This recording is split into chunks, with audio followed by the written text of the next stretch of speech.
Assalamualaikum dan salam sejahtera. Hari ini saya nak tunjuk cara-cara nak buat test ataupun ujian dalam Google Classroom.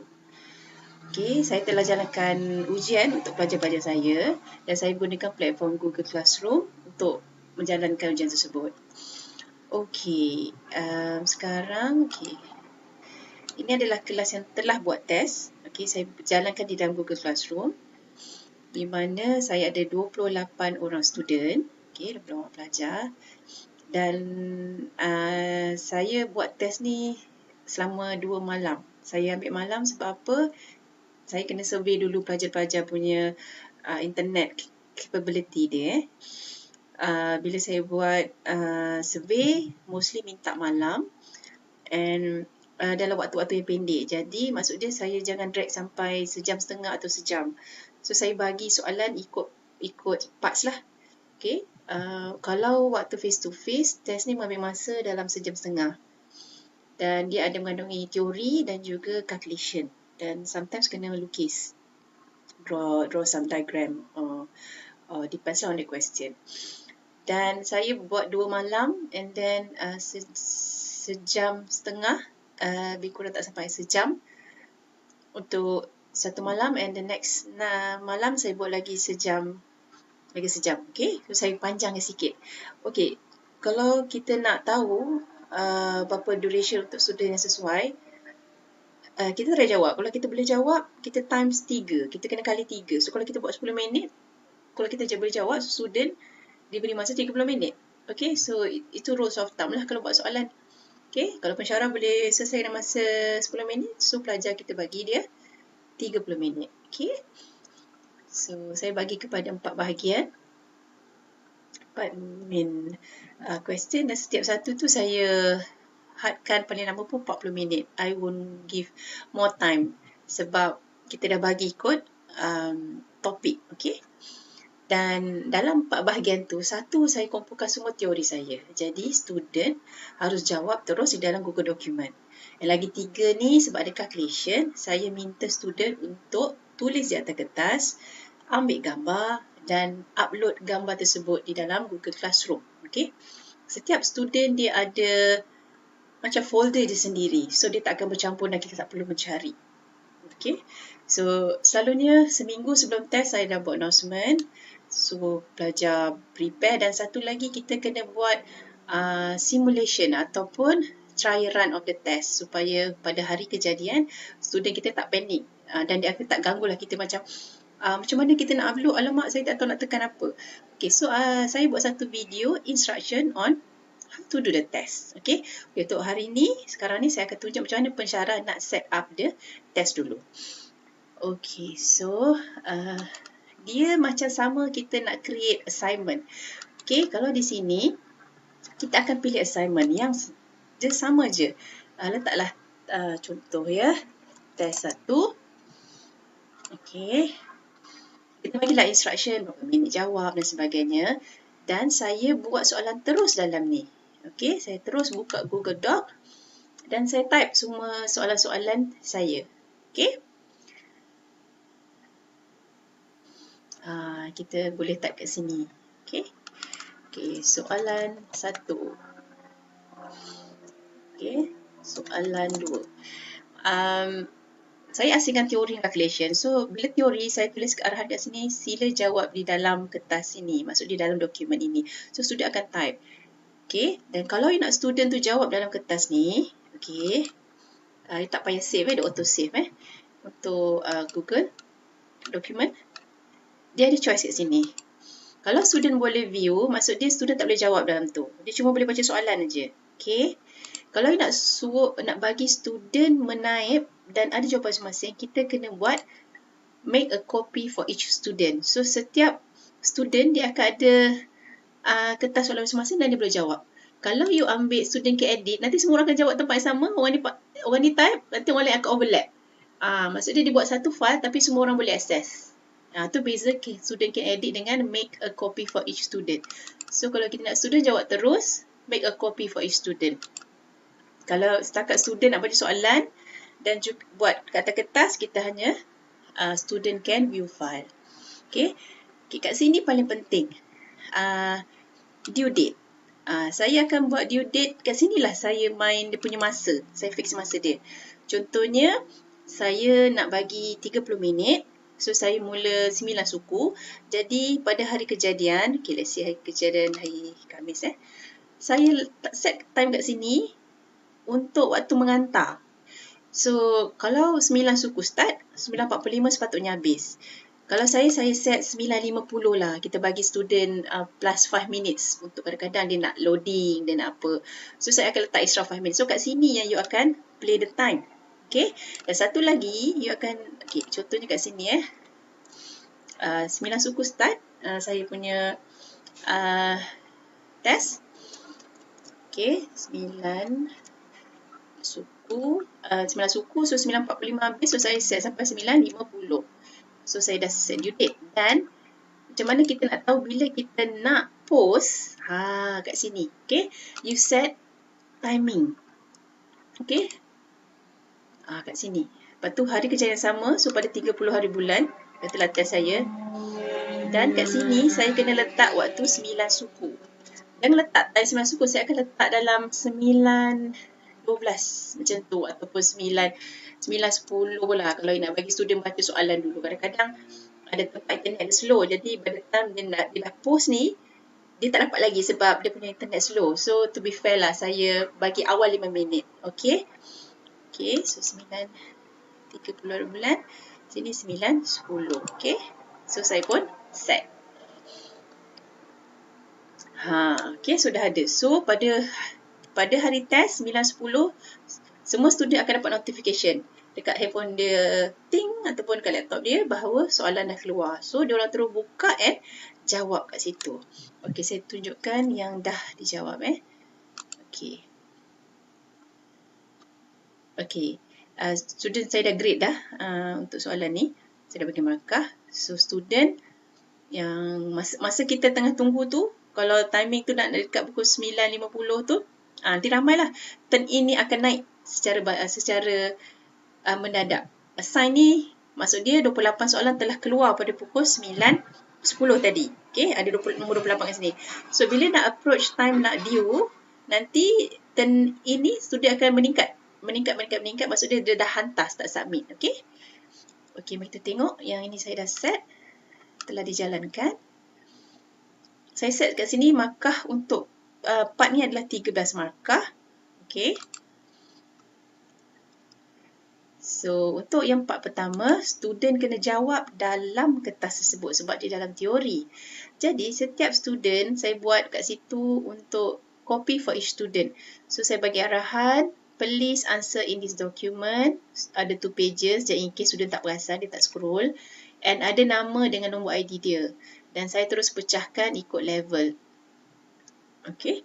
So, dalam ni ada A, B, C, D dalam 2 soalan. Okay. 4 bahagian untuk soalan pertama dan 1 bahagian untuk soalan kedua. Jadi, saya buat kotak siap-siap supaya student tahu nak jawab kat mana. Okay. Kalau kita nak biarkan kosong pun boleh. Alright. So, nanti student buat apa? Student akan type terus di sini. Dan dia terus akan submit. Benda ni akan auto save. Okay. And then dekat dalam student punya interface, dia akan ada button hand in ataupun submit. So, student akan klik kat situ. Maka dia akan hantar ke kita. Dan student boleh unsubmit. Macam dia ada, alamak, dia tersilap send. Let's say, dia akan unsubmit. So, dia boleh selagi masa tu ada. Okay. Alright.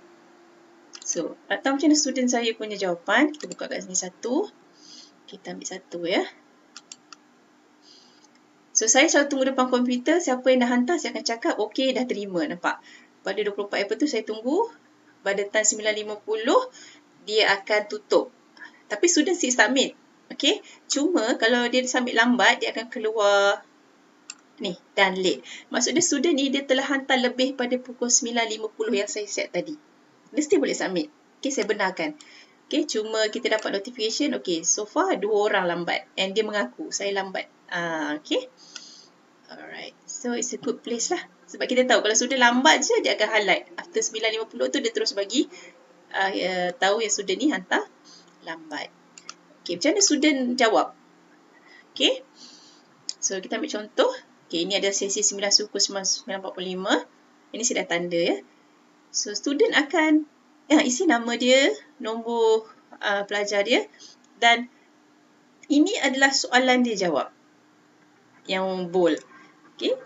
Dan ini adalah markah saya bagi, saya dah mark. So, saya guna kat sini juga untuk saya tanda. Okay, saya bagi markah. Okay. So, dekat sini juga saya boleh bagi nota kalau ada mohon hantar sekali lagi, mungkin tak terang ataupun ada yang missing. Okay, kita boleh bagi private comment dekat pelajar tersebut. So, pelajar tersebut terus terima. Okay. Kat sini 9.34 dia ada timestamp. So, saya cakap saya dah terima. So, saya rasa timestamp ni sangat berguna lah. So, kita nak tahu student tu dah hantar ke belum. Okay. Alright. Okay, saya nak tunjuk kalau student kena jawab di atas kertas. Okay. Contoh dia. Okay. Contoh dia. Classwork. Okay. Okay, soalan yang ini ya. Okay, soalan ni student kena jawab di atas kertas sebab dia melibatkan pengiraan. Okay. Dia kena calculate some of the nilai kat sini, and then graph dia kena interpret, dia kena buat range, and dia kena kira guna formula ni. Okay. Dan ada a few lagi. So, dia takkan jawab dalam ni sebab saya tak make a copy untuk setiap seorang. So, student tu dia hantar apa kat saya. Okay. Kita tengok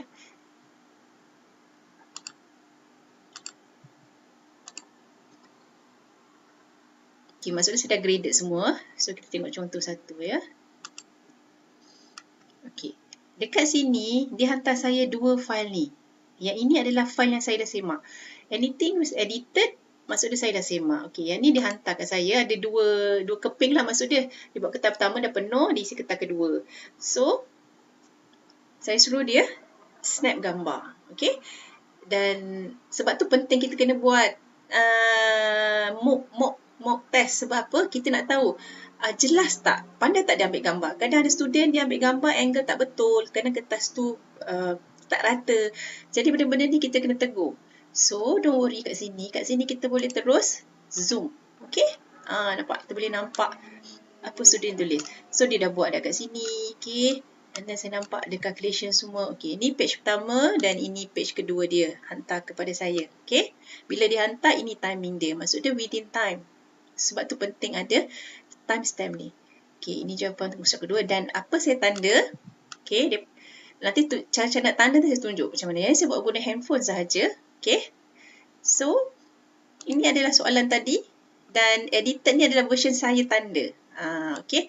So, dekat dalam Google Classroom, dia simpan yang asal dan juga simpan yang setelah saya tanda. So, nampaklah kat sini. Okay. Saya guna free, saya pakai jari je. Okay. Freehand untuk tanda. Ini muka surat pertama dia. Dan ini muka surat kedua dia. Okay. So, dia dapat markah penuh 10/10. Okay. And dia ada tanya saya, Umi, pencara apa, saya bahasakan dia saya kat pelajar saya, Umi ada dapat tak? Saya kata ada, saya confirmkan. And then bila saya semak, he got 10 out of 10. So, saya bagi komen, good job. Ataupun terbaik. Okay. So, I think this is the best platform untuk kita bagi feedback ke student. Kalau salah, saya tunjuk, okay, you made a mistake here. So, I think dekat sini kita boleh interact dengan student. Okay. Mana student yang banyak salah tu kita explain kat sini. Make sure next time don't use this formula, use the next one. Okay. So, saya bagi markah kat sini. So, markah dia 10/10. So, ikut perfect dan saya akan tekan return. Yang ni saya dah hantar ke pelajar. Kalau saya tekan lagi nanti dia dapat lagi sekali. Okay. So, once you have a grading dan you send to student, student akan terima edited version yang ini dan juga yang asal. Okay.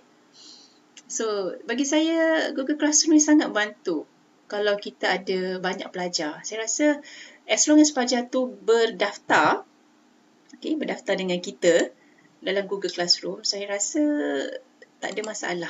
Saya rasa kalau ada 100 pelajar pun boleh dilakukan sebab kita hanya guna assignment punya template tu untuk setkan question, terus masuk Google Doc and then kita setkan time untuk dia due date dan juga time untuk kita post benda ni. Kita boleh play time kat situ lah, berapa lama you nak. Okay. Dan saya suka buat Google Classroom ni satu, kita boleh tengok grade pelajar terus kat situ. Saya buat grading dalam Google Classroom, jadi markah test semua keluar kat sini, berapa student dapat. Okay. So mana yang draft-draft ni saya belum submit lagi. Okay. So everything is in the system. Dan juga kalau student tu ada benda dia tak buat, kita boleh pergi seorang-seorang and kita tengok mana yang dia dah hantar. Okay, this one dia dah mostly hantar semua. Okay, so kalau dia ada benda missing, kita boleh email beritahu student apa yang missing, ataupun kita cari kat sini ada tak yang dia missing. Okay, bagus, student ni tak ada. Saya dah grade. Okay, ni semua saya dah return with grade. Turn in, ada tak ada turn in yang saya tak semak? Ada satu. So actually benda-benda ni membantu kita as pensyarah untuk tengok siapa dah hantar, siapa belum hantar. And kita also boleh keep track marking mana yang kita belum ataupun dah buat. So the best thing is kena buat trial test dulu. Maksudnya mock test. Macam saya buat announcement di seminggu sebelum test juga, saya buat trial run test. Ni trial run test saya.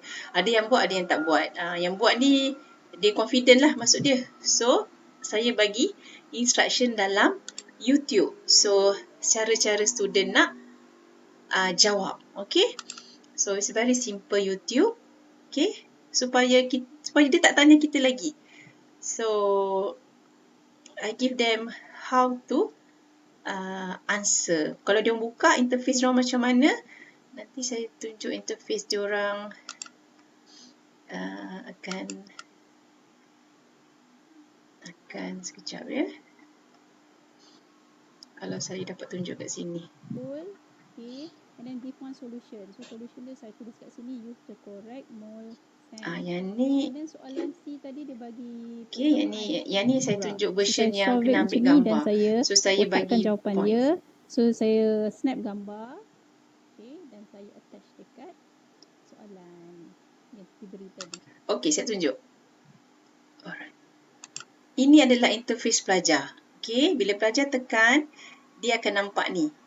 Dia akan tekan turn in. Yang pertama ni adalah Google document yang ada nama pelajar masing-masing. Sebab kita dah set each student have a copy. So, yang ni untuk part teori. Okay, saya buat part teori. So, sudah akan jawab terus macam ni. Dan ada juga part untuk calculation. Apa saya buat? Saya ajar macam mana nak upload. Senang je. Kalau kita nak upload, kita dah ambil dengan kamera ataupun picture. And then kita tekan add, nanti dia boleh uploadkan. Bagi option untuk kita upload file mana kita nak. And then once dah masuk, bila kita dah ready to submit, dan kita akan tekan turn in. So akan masuk lah. Dan selalunya dekat private comment ni, kalau sudah akan check ada dapat saya punya, macam nak make sure kita dah receive. Okay. So di sinilah, this is interface student. Dan saya buat step by step. Okay. Supaya student tahu apa nak tekan, macam mana nak upload sampai habis. So I think that's about it. Okay, first kali you kena set up, and then you kena buat soalan dalam Google Docs supaya student boleh jawab terus. Okay, kalau nak student jawab dalam dokumen, make sure make a copy untuk setiap seorang. Kalau sekadar untuk student tengok soalan dan jawab dalam kertas, kita boleh buat student can view. Alright, so I hope dapat bantu pensyarah-pensyarah untuk buat test. InsyaAllah mungkin lepas ni saya akan buat cara-cara nak tanda dalam handphone. Sebab sudah nak upload, so dalam handphone kita boleh tanda terus. Proses menanda selalu saya buat dalam handphone. Sebab dia boleh zoom dan kita boleh pakai jari untuk tanda. Okay, itu saja. So saya harap membantu rakan-rakan sekalian. So terima kasih.